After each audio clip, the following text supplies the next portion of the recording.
Ambode don break silence. E don tok why dem remove am as Lagos governor. Welcome to Synok Media. Abeg, if you never subscribe to our channel, make you do so now. Make you put on your notification bell. E go ring once we drop update. Make you like, comment and share our videos. Former Lagos State Governor Akinwumi Ambode e don open up on the reason when e dey behind im controversial removal from office after just one term. E dey allege political sabotage and resistance to im reforms from powerful interests within the ruling party. For one detailed account wey im give, Ambode come dey list several bold policy decisions and refusals wey e claim say im lead to im political downfall. The former governor, who serve from 2015 to 2019, come tok say im administration insistence on transparency, accountability and a shift away from entrenched interest na im make am target of the political establishment. E say e construct 22 roads for Alimosho, Lagos, most populous local government area. E no award any of the contract to the political allies of former Osun State Governor Rauf Aregbesola. Say this one na im make the key figures for the All Progressive Congress come dey vex for am. E come insist say the contracts wey dem award under former governor Babatunde Fashola, e say dem must complete am before any new deals go come out to the same contractors. Many of them dey linked to the party leaders. E say this position wey im take na im come spark problem with the influential stakeholders dem. Ambode come tok say e get plans to modernize Lagos chaotic transport system. E say by phase dem go remove downfall buses. E go come reduce the dominance of agberos dem when e be street touts. E say this policy, e say e come directly threaten one major source of income and political control for entrenched interest dem. The former governor come reveal say e refuse to add a 10% padding to the state budget as they dey demand by members of the Lagos State House of Assembly, led by that time Bayo Oshinowo and current speaker Mudashiru Obasa, allegedly. Ambode come tok say im massive infrastructural development for Ekpe, im own town, e say dem frown at am because Ekpe no dey their master plan.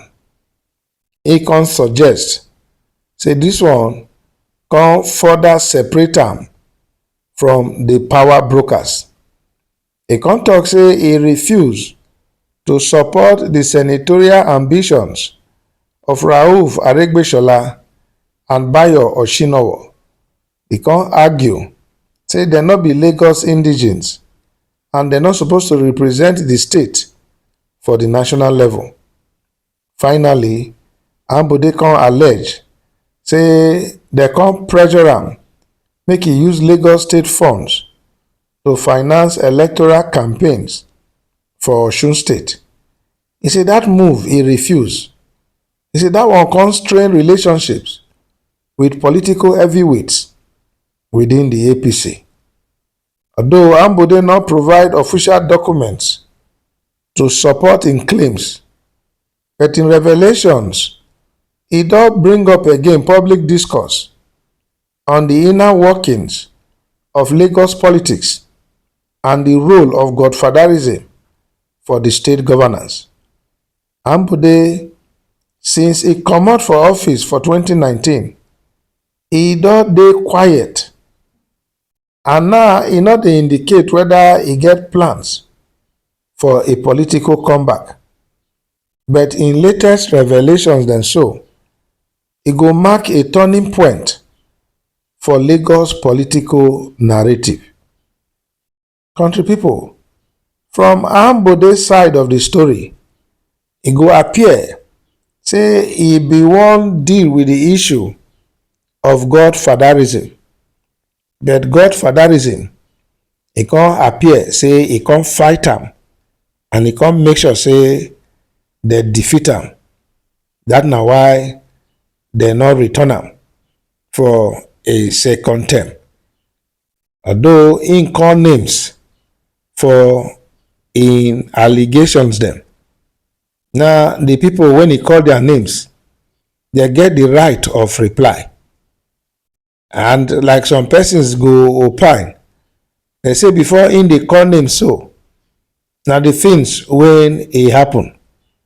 And logically, any politician when he get the mind to dey independent, of course e no go enjoy the support of the leadership of the party, because they believe say party na about loyalty and self-interest.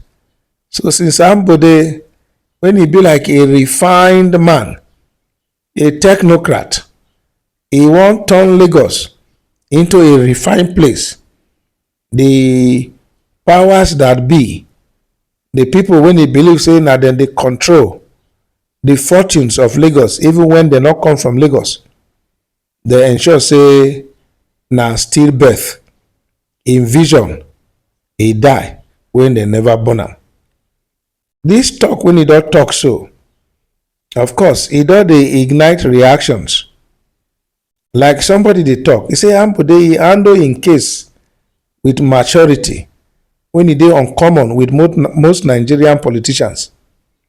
E say although speculations don dey say im dey come back to serve a second term, but then na that one dey the realm of speculation. Somebody else dey of the opinion say na the best governor wey Lagos ever don see o. E say 4 years as governor, e say visible projects dey.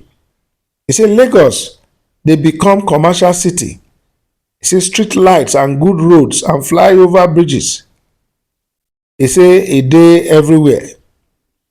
E say dem never see any major projects wey dem don do since Ambode comot.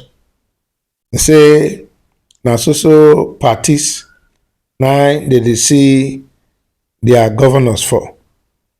Although somebody else say make Ambode go sit down, say make e enjoy im retirement for politics. Say governor wey dey no fit clear the streets of Lagos of filth for 4 good years. He say which achievement im dey talk about? He say somebody when he abandoned my 2 to Badagry road wey Fashola start, and he come concentrate development for im town Ekpe. He say wetin he come dey talk now? Because im dey say some people no be from Lagos state. Him himself na Lagos state he come from. E come be like a situation of pot when e dey call kettle black. Well, like we always dey talk for this channel, opinion free, na facts dey sacred. Ambode don talk im part. Maybe Rauf and Oshinawa too, and the others when he mention their names, maybe when they hear the story, they go get their own part to talk. And maybe the big masquerade himself, maybe he go respond, because all the nuances they show say he hand e dey the matter. My country people, I wanna see this story.